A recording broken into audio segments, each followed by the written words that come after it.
are many problems around real estate development right now that modular can help solve, including the waste problem. And it's a particularly interesting moment in time for modular. I think we are in a bit of a housing crisis around pricing. And for the last decade plus since the great financial crisis, we've seen this steady increase in pricing of homes, uh, as particularly as rates have gone down in the last 18 months.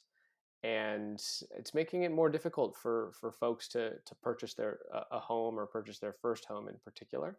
And I think that's creating a swell of demand for new takes on home development and home building. And it's compounded by the fact that the price of materials has skyrocketed in the last year, lumber in particular.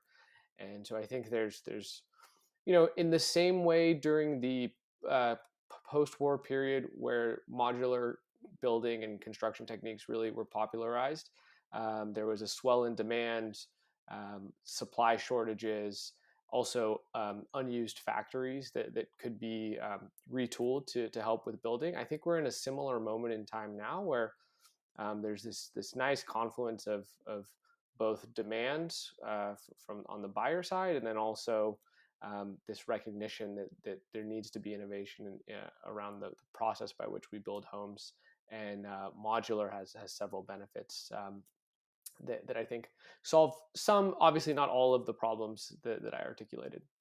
Part of the wane in popularity of modular housing, a few decades ago, was due in part to the fact that there was a lot of rigidity associated with the prior approach. Obviously it was a very different period in terms of adoption of technology and software, and I think we have the benefit now of all those things that help us adopt processes around modularization, creating, breaking down the home building process into a set of components that don't need to occur on site.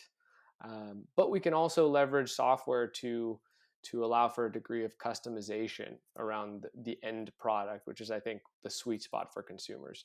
They'd love to benefit from the efficiencies associated with a modular building approach, but also want a home that doesn't feel cookie cutter, that feels unique and tailored to their needs, that's considered to be a high quality build. And I think we're in a nice moment where we can achieve all of those things.